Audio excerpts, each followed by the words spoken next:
The life and sad ending of Bill Daly.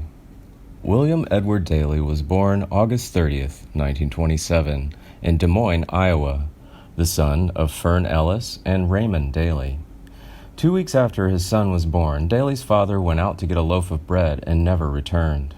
In 1939, Daly and his family moved from Des Moines to Chicago, Illinois, where he spent the rest of his youth.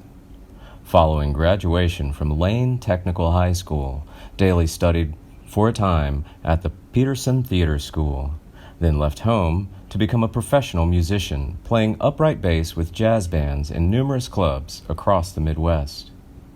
In the early 1950s, he was drafted into the United States Army, serving in the Korean War with an artillery unit and later with an entertainment unit.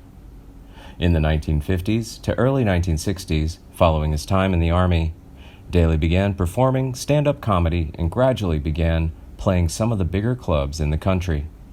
After graduating from the Goodman Theater School, Daly worked for the NBC television station Chicago WMAQ as an announcer and floor manager. He eventually became a staff director.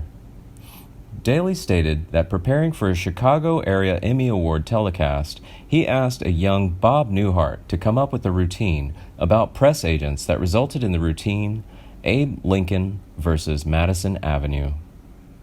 During his days off, Daly drove to Cleveland to write, direct, and perform on The Mike Douglas Show. In 1963, Steve Allen appeared on The Mike Douglas Show, saw Daly do a comedy bit, and offered him a job in Los Angeles as an announcer, writer, and performer on his syndicated show. In the mid-1960s to early 70s, Daly appeared in guest spots on My Mother the Car, The Farmer's Daughter, and Bewitched. Veteran sitcom writer Sidney Sheldon liked Daly's work and hired him for a supporting role on I Dream of Jeannie. Afterward, Bill Daly came to fame as the bumbling, jittery Playboy astronaut Roger Healey, best buddy and sidekick to Larry Hagman's accident-prone Tony Nelson. In 1972, 2 years after Jeannie was canceled, Daly was back on television in another aviator's uniform as Howard Borden in the Bob Newhart Show. Borden, a commercial airline navigator who later became a co-pilot, lived across the hall from Bob Newhart's Bob Hartley character, and would frequently pop into the Hartleys' apartment to borrow things, mooch a meal, or have the Hartleys take care of his son when he had custody of him. In the mid-1970s to the 90s, for the 2 years that followed the Bob Newhart Show, Daly returned to stand-up, but in 1980, after years of making a living as a second banana, Daly was offered his own show. Called Small and Fry, the show featured Daly as a neurotic doctor. It lasted only 3 months before being canceled.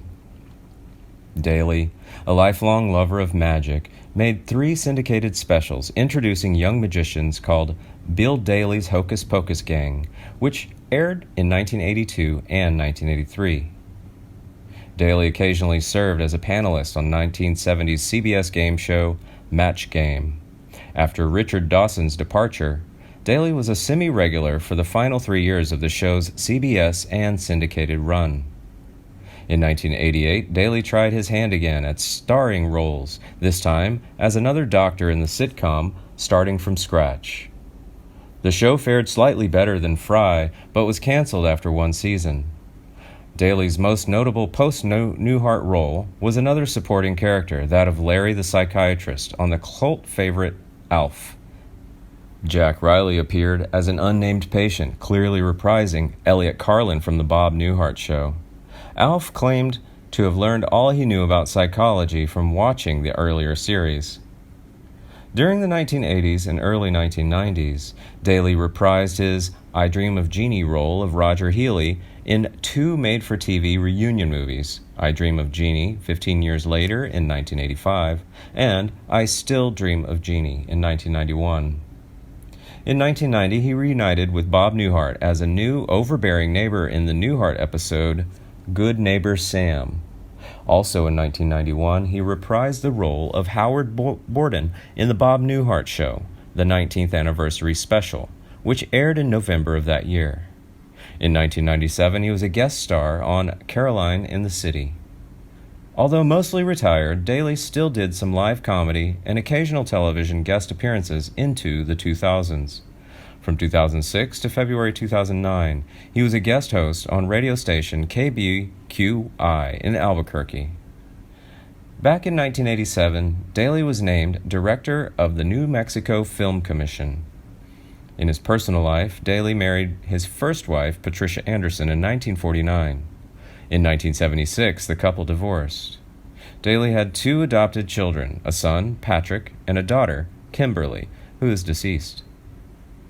In 1980, he married Vivian Sanchez, with whom he traveled on the road, performing Lover's Leap for 2 years. He and Sanchez later divorced. In 1993, Daly married his third wife, Becky. The couple remained together until her death in 2010. His manager and publicist were Patterson Lundquist. Daly died of natural causes on September 4, 2018, in Santa Fe, New Mexico, 5 days after turning 91. His ashes were scattered outside of Santa Fe, New Mexico.